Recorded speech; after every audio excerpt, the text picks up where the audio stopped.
Magtapon muna kami ng basura. Yan o. Mga karton. Sana yung pusa namin sa likod. Minugi na weg. Minukam! Bukdi. Hinterhund, wo soll sie sonst sein, du dummes? When I walk into the kitchen, you saw the look on my face. You saw the look on my had to get out of this place. I seen something I've never seen before. When you put on the pineapple, we couldn't be friends. Magandang umaga po sa inyong lahat. Back to Plettenberg na tayo. Tugok mo.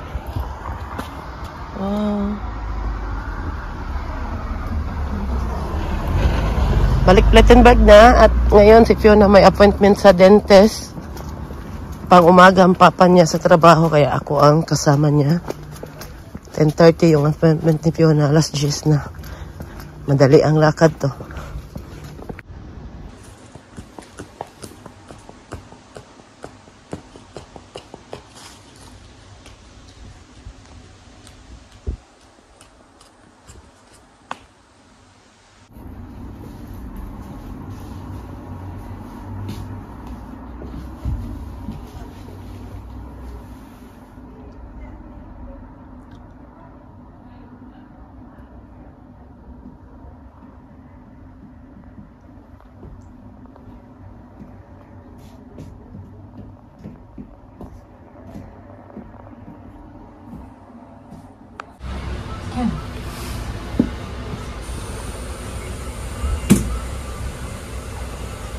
Bumili kami ng tinapay ni Fiona. Nandito na ako sa Filipino store dito sa Siegen. Oh, ang dami oh. Sa wakas meron ng Filipino Asian store na malapit lang sa amin. Kasi yung iba talaga ang layo. Babiyahin pa ng 2 hours. Minsan meron yung kaibigan ko kasi na gumagawa ng piyaya, naglagay siya dito. Kaya sa kanya ko din to nakita tong ano na to. Tindahan na to ba. Mas gusto ko to ano. Ba, mahal naman eh.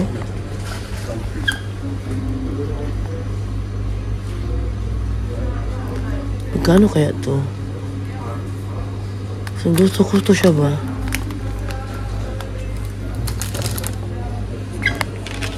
Ang dami guys.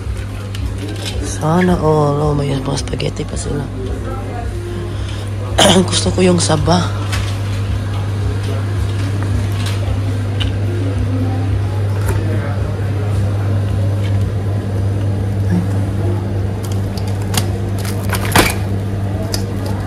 Paborito namin ni Michelle. Meron pa silang tabo oh. Tabo. Nada oven. Nee, so viele, für 4,80 €. Ja, das ist aber einmal benutzt, glaube ich. Ja. Brauchen wir nicht. Tapos na kami mag-grocery dito sa Filipino store sa Siegen. Yan yung mga nabili natin, oh. Ang dami. Tinodo na dahil minsan lang tayo makapunta dito. Nandito pala kami ngayon sa Globus. Ito ay isa sa malaki na grocery store dito sa Germany. Pero hindi lahat ng city merong ano ba? Pero hindi lahat ng ano sa Germany merong ganito. Tulad sa Plettenberg walang ganito. Tuwing pumupunta kami sa Siegen, dumadaan talaga kami dito sa Globus para mag-grocery. Muna ako. Sige, salamat. Yeah. Ang laki na ng anak ko, oh. Nahintay mo na namin si Martin dahil may tiningnan lang siya. Si Philip, pagupitan ko yan bago pag-start yung pasukan ulit.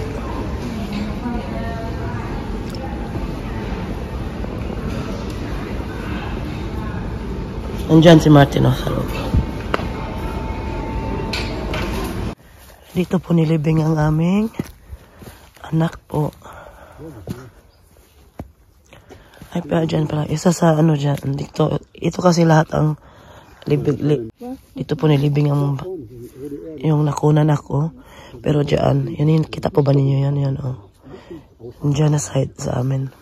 Tapos dito lang nilalagay yung mga kandila, mga bulaklak.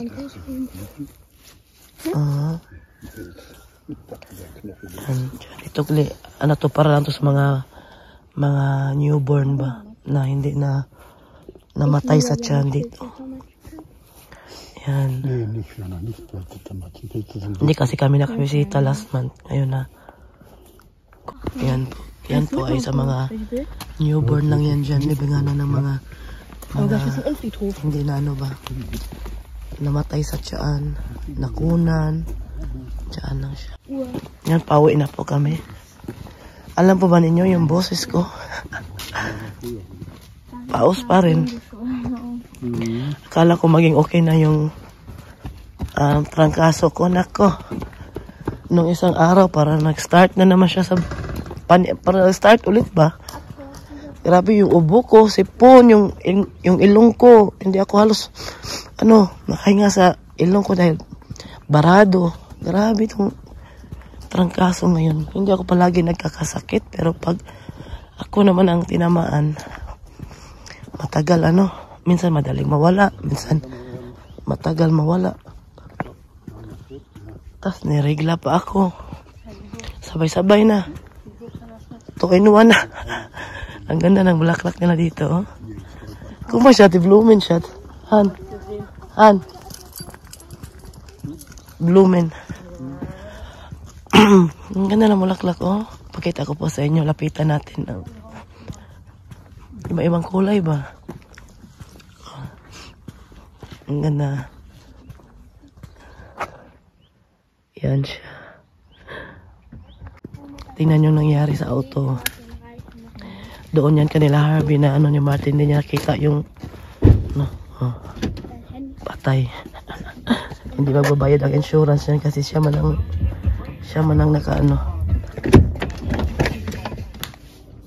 yan, bumili pala tayo ng ng karne dahil nag-request si Martin na magluto daw ako ng parang tinola ba. So dalawang klaseng karne binili natin. Ito ay baka, ito naman ay baboy. Ito, binili din ako nito. Kikiam, yan siya.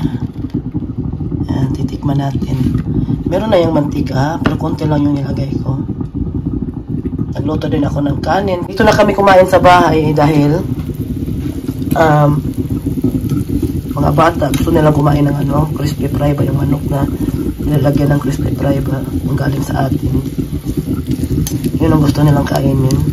Kaya nilatuan ko din sila ng kanin. Ito naman sa akin yung kikiam dahil natunaw na to eh. Mainit kasi ngayon dito sa Germany. Pero kanina nung binili ko to, naka-frozen pa to siya. Kaya hindi man tayo umuwi agad dahil nagpunta pa kami doon sa grocery store. Kaya natunaw na, na-defrost na siya. Hindi ko na siya pwede lagay sa sa freezer. Kainin ko na lang.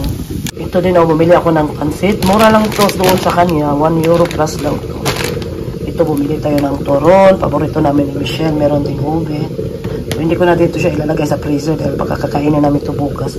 Madali lang ito maubos sa amin ni Michelle. Kasi ito namin paborito ba. Masarap din itong ube, oh. Ito, pansit canton, yung iba nasa baba na. Tapos namili din pala kami ng ganito. So, dito pa yung isang ibang pansit canton. Ano pala to? Sabaw pala itong nakuha ko. Ito din, oh. Ito. Ito din. Pinili ko siya, buttered toast. At itong malaki na pansit canton, nabili din ako nito. Ito siya. Yung iba, nasa baba lang yung mga ketchup. Yan lang. Sabay-sabay po natin tumubuksan ang package na in-order ko galing sa H&M. Dahil nga, inimbita pala tayo ngayong August 10 sa pageant ni Pamela. Yung nag-organize ng event na yun ay inimbita tayo.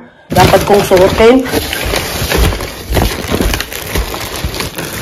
Ito, hindi po ito siya. Sa akin po ito. Bali, kulay black po yung sinabi niya. Tingnan niyo, bago pa lang yung umawid lang. H&M. Oy, sana all. Ito pala, nag-order na ako nito nung sinuot ko kay, sa binyag ni Daniel. Kasi po, €6 na lang to siya. Sale siya ngayon sa H&M, sa mga gusto pong bumili nito, lalo na dito sa Germany. Dalian nyo na po dahil baka matatapos na po yung summer sale nila. Ano nila ngayon, up to 70% sale. Ayan siya, oh. Slacks, regular waist siya. Tapos 6 euro. Tapos, ito siya, color. Bumili din ako ng kulay black. Dahil nga gagamitin ko siya doon sa event ngayong August 10.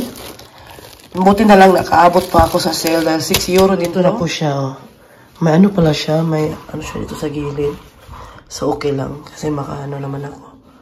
Hindi na ako bibili ng sapatos dahil may sapatos na ako nabili last time, di ba? Noong February. Yun na yung susuotin ko. At ito na yung final na susuotin ko sa event ngayon. Ay, hindi pala to yung ano lang ito sa pagrampa lang to susuotin. Iba yung susuotin ko sa ano talaga mag-dress ako. Kasi ito sa akin dahil ano ba? Sinadya ko talaga na mas malaking size ang in-order ko para magkasya talaga siya sa akin. Yan. Meron akong susuotin at 6 euro lang, oh, di ba?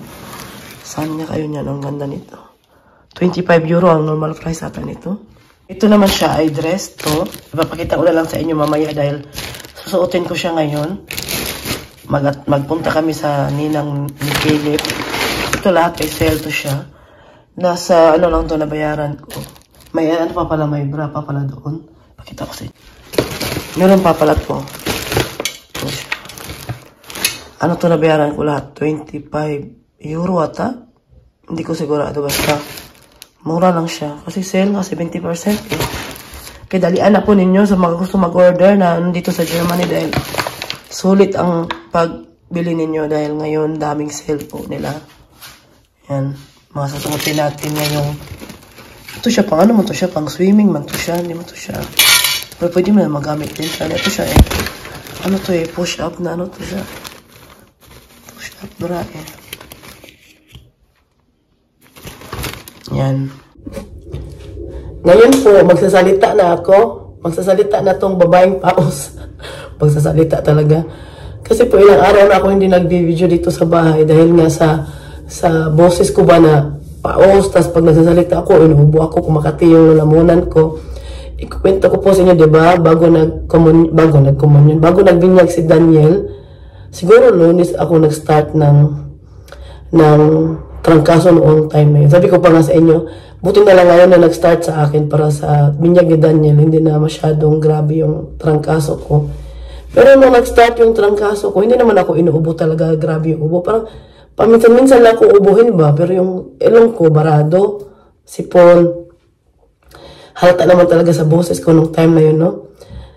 Pagkatapos ng linggo, nung nandoon na kami sa binyag, sabi ko pa nga sa sarili ko, sana hindi ako ubuhin sa simbahan dahil nakakahiya naman, may katabi tayo to sa ubuhin tayo, di ba? Buti na lang, hindi naman talaga ako, as in, inubo doon. Paminsan-minsan lang ba, yung isang, mag-anya lang ba? Tapos takip lang ng ano, isang beses lang, ganyan lang yung ubo ko. Tapos hindi naman din palagi nung time na yon. Sabi ko, buti na lang. At nung Lunes, nung pag-uwi namin galing, nung Lunes, pagkatapos na ng binyag ni Daniel, yung July 22, nung pagkagising ko sa Lunes, ang dami po talagang plima na lumalabas sa akin. Dito sa lalamunan ko. Tapos nung Lunes, hindi ako matamlay, hindi ako nakakaramdam na parang magaling nga yung pakiramdam ko ba nung time na yun. Tapos nung pagkagabi na, mga alas 7, alas 8, sus, grabe. Grabe yung ubo ko. Kasi yung plima, napakadikit dito sa lalamunan ko. Hindi ko siya halos mailabas. As in, dikit, sobrang dikit dito ba sa lalamunan. Tapos kumakati yung lalamunan ko, di ubuhin ka. Hindi talaga ako nakatulog ng maayos ng gabi na yun. Hindi ako nakatulog hanggang na lang na umaga na. At hindi pa nakatulog si Martin ng maayos dahil na siyempre na-disturbo siya. Maingay, inuubo ka. Tapos sabi ko sa kanya, doon na lang ako sa baba matulog. Sabi niya, wag na daw kasi nga nagising na siya. Hindi na din siya makatulog ulit. Pang umaga pa naman yung trabaho niya. Tapos sabi ni Martin, ayaw talaga ni Martin pag may naramdaman ako na doon ako natutulog sa baba. Ayaw niya. Sabi niya, ikaw nga ay kung may sakit ako, dito ka nga natutulog, hindi ka talaga na lumalipat kahit nung time na may corona ako, dito ka talaga katabi ko, hindi ka distansya sa akin, inalagaan ko daw siya, tapos ako daw, bakit daw sa baba ako matulog, wala naman daw problema sa kanya, okay lang daw kung madisturbo siya. Kasi kung siya kasi may sakit, ako nandyan lang palagi, di ba, hindi talaga ako umiiwas, para kahit madisturbo mo yung tulog ko, okay lang. Gusto ni Martin na nakita kasi niya na ganun ako, ayaw din niya na gawin ko sa kanya. So doon yan, kahapon, nung pagka-Martes naman sabi ko, mamaya, doon ako matulog sa baba. Sabi niya, wag, bakit daw? Sabi ko, baka ma-disturbo na naman kita. Buto na lang nung Martes, hindi naman grabe na inuubo ko palagi ba? Kasi nag-inom na ako ng ibang gamot. Yung gamot na ininom ni Martin pag may trangkaso siya para makatulog siya na maayos sa gabi. Pero ininom lang siya, bali 3 araw lang. Pinapainom niya sa akin, ininom ko din. Grabe yung Lunes, parang nag-start na naman ulit yung Lunes ng gabi, nag-start na naman ulit yung trangkaso ko. Nung pag-Martes, nung pagising ko, ang sakit ng ulo ko dito, Kasi ba, yung ilong ko barado, kumukunik siya doon sa ulo. Noong last time nagkatrangkaso din ako ng ganito din, parehas din, pumunta ako sa doktor, sabi ng doktor, sinus daw. Tapos sinabi lang naman ng doktor, inumin ko, continue yung gamot na binibigay talaga sa akin palagi. Wala naman din akong lagnat ngayon. Yan ang pasalamat ko dahil hindi ako nilagnat. Yung ubo ko, grabe yung plima. Grabe, ang daming plima talaga po. Grabe talaga yung plima na nakadikit dito ba. Tapos hindi pa naman ako mahilig uminom ng tubig itong nakarang araw. Ewan ko ba? Kaya ngayon, dami ko ng tubig na iniinom. Inom din ako ng lemon din na nilagay ko sa tubig, sa mainit na tubig ba. Iniinom ko din. Para lang talaga mawala itong ubo. Sabi ko, hindi madali na ikaw may naramdaman ka, tapos si Uma, ganun din yung naramdaman. May sakit din si Uma. Hindi naman inuubo si Uma.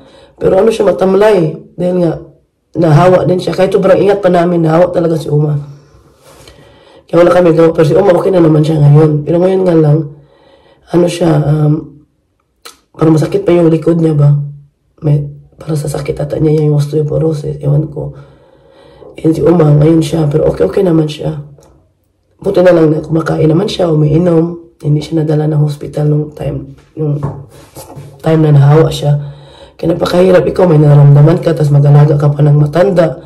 May mga anak ka pa, tapos yung asawa mo nagtatrabaho ng panggabi. Minsan pang umaga, minsan pang hapon. Diba, hindi palagi nandito sa bahay. Tapos wala kang magawa kahit gusto mo magpahinga, gusto mo mag-relax. Hindi mo talaga magawa dahil may matanda kang inaalagaan, may mga anak pa, nasikasuhin mo. Ako nasanay naman ako pag may sakit, ako gumagalaw naman talaga ako, kilos. Pero minsan talaga, itong ubo kasi nainis ako sa ubo ko dahil nga kumakati yung lalamunan ko. Tapos yung plima ba, nakadikit talaga siya dito. Sabi ko, hindi naman ito normal eh. Tapos pag hindi ito siya mawala ngayong weekend na to, pag hindi siya maging okay ba, pupunta ko ng doktor ngayong Lunes. Samahan ako ni Martin kasi kailangan din ni Martin pumunta ng doktor para kumuha ng resita dahil nga magbabakasyon kami, wala na siyang gamot. Yung gamot niya sa gout ba, may gamot na siya ngayon iniinom niya. Yung maintenance niya noon, iniinom na niya ngayon palagi. Kasi ayaw na niya mangyari yung na halos di siya makalakad dahil nga inatake sa gout, yung lumaga, yung paa niya ba. Kaya iniinom na yung maintenance niya, malapit na maubos. Kaya bago kami aalis ng bakasyon, pupunta kami sa doktor at gamot din ni Uma, kukunin din namin. Kasi pag wala kami dito, tapos ubusan ng gamot si Uma, parang hindi pwede kung ibang tao ang kukuha, na hindi kami yung pamilya ba dahil meron kasi si Umang private na gamot na kami talaga lang pamilya ang pwede magkuha ng reseta na yun. Yun yung pinakamatapang na gamot na iniinom niya. Pain reliever siya, pero oxycodone po yung pangalan ng gamot. Kaya ano po siya, yung pamilya lang po talaga dapat ang magkuha doon sa doktor. Kaya hindi pwede. Kaya dapat bago kami aalis, naka-ready na po lahat, naka-prepare na lahat dito yung mga gamot ni Uma para yung magbabantay kay Uma. Hindi din ma-stress, diba? Kasi hindi naman niya yun, obligasyon na niya. Obligasyon namin yun. Dapat bago kami aalis, i-prepare namin lahat yung kailangan ni Uma at mga gamot ni Uma, diba? Kasi sa kanya yung pagbantay lang naman ni Uma at painom ng gamot. At hindi naman niya alam yung doktor namin, di ba? Kaya yun yung i-ready namin book, yung Lunes. Kaya pupunta na lang ako sa doktor. Wala, may festa kasi dito sa amin. Ano ba yun? German traditional na Schützenfest. Meron dito sa amin. At ngayon kasi, festa dito sa amin. Si Martin naging, ano na siya din noon. 2 beses na siya naging king dyan. At, ngayon, para magtira sila ng ibon ba? Pero hindi totoong ibon na, parang ginawa lang ba? Para siyang styrofoam ata yan. Titirahan mo, pag natira mo yung talaga, ikaw ang magiging king ng lugar dito sa amin. Yan yung, dito. Si Martin, naging ganyan na, 1987. At nung bata siya, narinig ba nyo, maingay, di ba? Yan. Sila dyan. Dadaan yan sila mamaya dito sa amin. Tuwing po, noon, pupunta kami dyan sa taas. Kasi every year yan. Ang ingay, di ba? Every year yan. Pupunta kami noon dyan. Pero ngayon hindi na masyadong active si Martin sa taas. Kasi puro lang inuman. Malasing ka, puro lang inom. Tapos, maganda kasi may live band mamaya dyan. Mag-party talaga hanggang madaling araw. Dadaan yan sila mamaya dito. Kasi, siyempre, magpakita kung sino ang nanalo, sino ang bagong king ngayon dito sa lugar namin. Dito lang sa street namin. At titingnan natin bago kami alis. At pupunta kami sa ninang ni Philip ngayon. Bibisitahin namin siya kasi gusto nga sana niya pumunta dito nung birthday ni Philip. Nagkatrangkaso si Martin. Kami na lang pupunta doon sa kanila. Bibisitahin namin sila. Tagal-tagalan din kami nagkita. At siyempre dadalhin ko kayo doon. Pinakita ko na siya sa inyo. Nung kailan ba yun? Hindi ko na maalala din. Basta mag-ayos po muna ako. Hinintay lang kasi namin na i-deliver yung bagong TV na binili ni Martin. Sira yung TV namin ba? Biglaan lang. Naging black talaga siya lahat. Parang dandahan siya ba? Dandahan. Hanggang sa wala na kami makitang tao sa TV namin. Kaya sabi ni Martin, hindi na to normal. Kaya nag-order siya. Ngayon pala i-deliver. Kailangan namin hintayin. Pagdating noon, aalis na din kami. Hapon na nga, nag-message na nga yung ninang ni Philip. Sabi ko na, pasensya na talaga dahil ang in-order ni Martin ngayon pala darating, ngayon pala i-deliver. Hindi naman pwedeng wala kami sa bahay. Kaya hintayin namin pagdating noon, alis na kami. Makahapbat lang ako kasi naligo man ako kahapon. Minasa ko yung buhok ko ba. Tapos naghapbat din ako ulit kagabi bago ako natulog. Ewan ko ba, hindi ako nakatulog pag hindi ako naghapbat. Ginagawa ko talaga yung gabi-gabi kahit naligo na ako ng araw na yan. Bago ako natulog, naghahapat ako, nasanay na yung katawan ko. Parang ayaw ko na matulog na hindi na binabasa yung paa ko, hindi nililinis yung paa ko. Na lumalabas ka kahit nakapantalon ka, nakamedyas ka, pero nasanay yung katawan ko. Kaya yun muna yung gagawin ko ngayon. At happy weekend po sa inyong lahat. Pasensya na po kayo, hindi masyado ako nabibideo ngayon dahil nga may paus yung boses ko ngayon. Buti nga hindi ako masyado binuubo eh. Kaya yun lang po muna. Mag-enjoy po kayo. Happy weekend po sa inyong lahat. Bukas ulit. Bye!